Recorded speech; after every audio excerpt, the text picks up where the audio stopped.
I have known every shame, suffered every hardship, suffered great sorrow, and not less loss. God willed it so.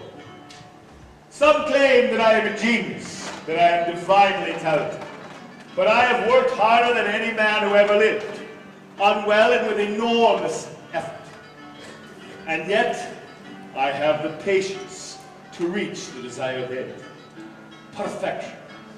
You see, there is no such thing as a great masters. Only little masters who never give up trying to master their art. Now, there's an exceedingly great beauty in the science of arts. That is, that one works in art trying to make it look as if one is working extremely difficult. Michelangelo is a macho poet, a serious and religious man who always stepped up to a challenge and conquered it boldly.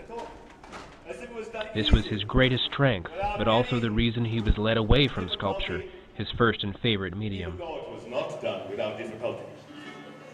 But I am no painter. This ceiling project, it was forced upon me and it ruined my health. I wrote a poem about it, a sonnet, in the margin of which I drew a caricature of myself painting the ceiling, not lying down as everyone seems to think, but standing up. It says in Italian, my beard faces skyward toward the ceiling. My head is bent back on my shoulders so that my chest is puffed up like that of an old hag. My face is richly carpeted with a thick layer of paint dripped from my brush. My loins are pushed up into my stomach so I'm forced to lean backwards as though I'm horseback riding and can't see where to put my feet. My skin is stretched in front and crumpled behind, and my back is bent taut like a bow from Syria. It's no wonder that my sense of judgment is way off course. Giovanni, please come and rescue me. I don't feel that I'm in my right place, and I am no painter. I am not a painter. I am a sculptor. It is only well with me when I have a chisel in my hand. What is wonderful about all of Scott's performances is that he relates to the students' lives. Michelangelo in particular is like a kid that wants to be powerful. He shows the students how powerful art can be. He was desperate to hold some kind of public office to maintain his high position in society. But my mother, she died when I was only 6 years old. But it was my older brother, Leonardo Buonarroti, who got all the attention. You know what it's like if you're a second-born child. Well, I don't know how you feel about it. But as for me, I have always wanted to be powerful, to have a positive and powerful effect on the world and other people. You know, this lifetime, it is only for so many years. You have to make sure that your contribution to this world is going to count for something. As your snowboarders have a way of saying it, go big or go home. Well, when I was growing up, the most powerful family in all of Florence were the Medici family. It was the Medici family. But the most powerful thing in all of Florence were the baptistry doors by Ghiberti. They are so beautiful that they should be called the gates of paradise. Art was therefore for me simply the most promising way I found to be forceful.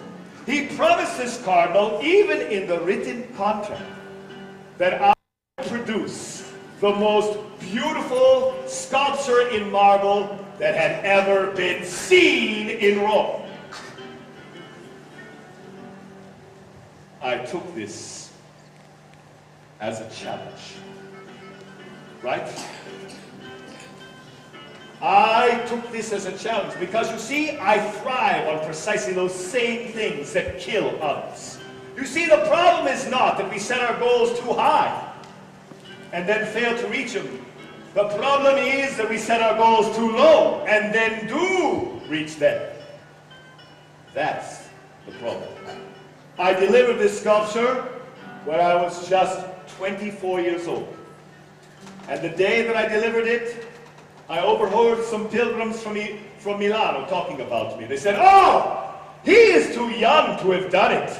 It must be the work of our Cristoforo Solari. I took this as a challenge. That night I broke into the chapel and I carved my name on the sash across Mary's chest. It wasn't just a signature, it was a statement. It says in Latin, Michelangelo Buonarroti, a Florentine, has made this. Well, this sculpture had power. People were moved to tears just standing in front of it. Ready? Go. Oh! Can you feel that in your cheek? Oh! Can you feel that in your stomach? Oh, no! Oh! This show is very entertaining and visual, capturing the athletics of aesthetics, using the human body to show great energy and power in gestures, and get the observer to feel in his own body what the art is showing. That's what I mean by athletic gestures which are muscularly contagious.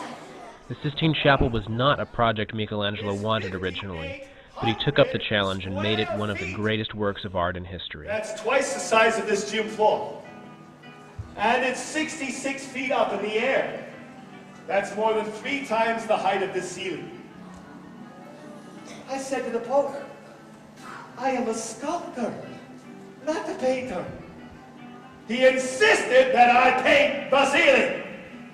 I had not done fresco painting since I was a boy of 14 in Ghirlandaio's workshop. I begged him to give the job to someone else, like Raphael, who was a fresco painter. He insisted that I do the work. I bitterly rejected this forced project until I realized that it was a plot on the part of Bramante the architect to make me look bad in the eyes of the Pope. You see, he was worried about me taking over his job as chief architect of St. Peter's Cathedral because I had criticized his work. I took this as a challenge. That's right. That's right. You should take anything like this as a challenge. You see, if Bramante wanted me to fail at something he knew I was no good at doing, then I was going to paint the most powerful ceiling that anyone had ever seen! I wanted to have a lot more feeling in my last judgment, so I tried to make it look as if the back wall of the room had been blown off the building. And they have this teeny-weeny book showing you how many people get to go to heaven. What are your chances? It doesn't look very good, does it? Aren't they doing a beautiful job creating this?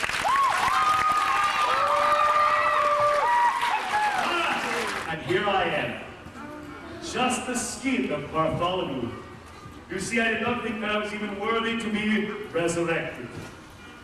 Well, when I look back at my own life, I am sorry that I must die, having done little to save my soul. And I am sorry to have to die, having only started to learn the alphabet of my art. I have seen God through this beautiful veil, mortal and yet lovely, the human body. And through this, I hope to show the divine behind the human. And so I say goodbye to you here today. Michelangelo, sculptor in Rome. Arrivederci.